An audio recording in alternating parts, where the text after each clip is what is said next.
زندگی میں ہم سبھی یہ چاہتے ہیں کہ ہماری مشکلیں، مصیبتیں، پریشانیاں سب دور ہو جائیں اور ہماری زندگی میں خوشحالی آ جائے۔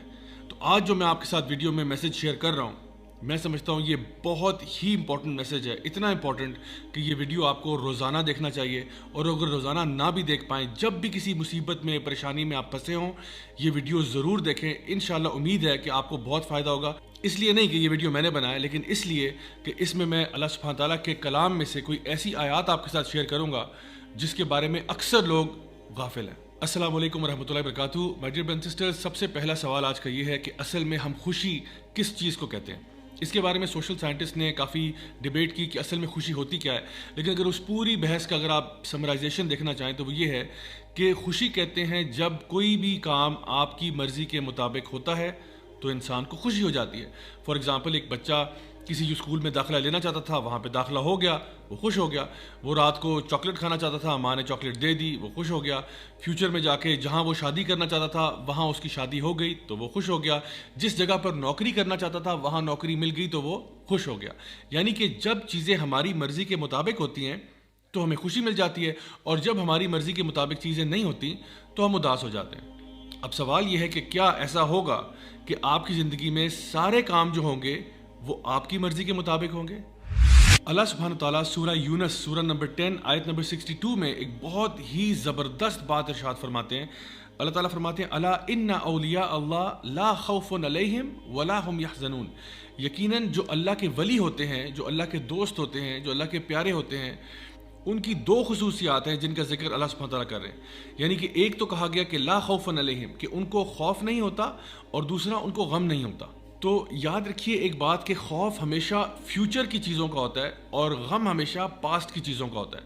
یعنی خوف ہمیشہ اس چیز کا ہوتا ہے جو ابھی ہوئی نہیں ہوتی۔ مثلا مجھے ایک جنگلی جانور کاٹ جائے گا، مجھے خدا نخواستہ کرونا وائرس ہو جائے گا، میں امتحان میں فیل ہو جاؤں گا، مجھے نوکری نہیں ملے گی۔ یہ سارے خوف ہیں جن کا تعلق مستقبل کے ساتھ ہے۔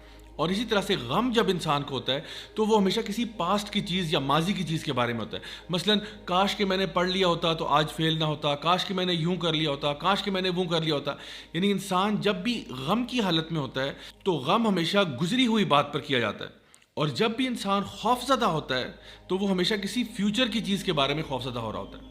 تو اللہ سبحانہ تعالیٰ یہ بتانا چاہ رہے ہیں کہ اگر آپ واقعی میں اللہ کے ولی ہیں، اللہ کے دوست ہیں، تو آپ کو یہ پتہ ہونا چاہیے کہ اللہ تعالیٰ العلیم بھی ہے اور الحکیم بھی ہے۔ العلیم کا مطلب یہ ہے سب سے زیادہ علم والا اللہ ہے، الحکیم کا مطلب یہ ہے سب سے زیادہ حکمت والا اللہ ہے۔ یعنی اللہ تعالیٰ ہمارے سے علم میں بھی زیادہ ہے، ہمارے سے سمجھ میں بھی، ہمارے سے وزڈم میں بھی زیادہ ہے، اور ہمیں شاید کسی بھی تصویر کا ایک چھوٹا سا پکسل نظر آ رہا ہوتا ہے، اور اللہ تعالیٰ کو پوری تصویر نظر آ رہی ہوتی ہے۔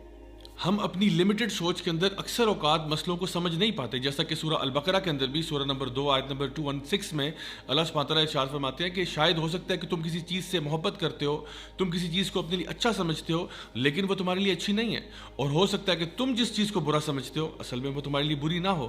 اللہ جانتا ہے اور تم نہیں جانتے۔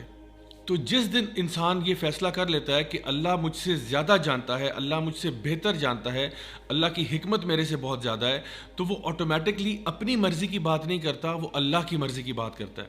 اسی لیے صحابہ کرام رضی اللہ عنہم اجمعین یہ کہا کرتے تھے کہ جب ہم لوگ دعا مانگتے ہیں اور ہماری دعا قبول ہو جاتی ہے تو ہمیں بڑی خوشی ہوتی ہے، اور جب ہماری دعا قبول نہیں ہوتی تو ہمیں اور بھی زیادہ خوشی ہوتی ہے کہ پہلے تو جو مرضی تھی وہ ہماری تھی، لیکن اب جو ہوگا وہ اللہ کی مرضی کے مطابق ہوگا، اور یقیناً اللہ کی مرضی ہماری مرضی سے بہتر ہے۔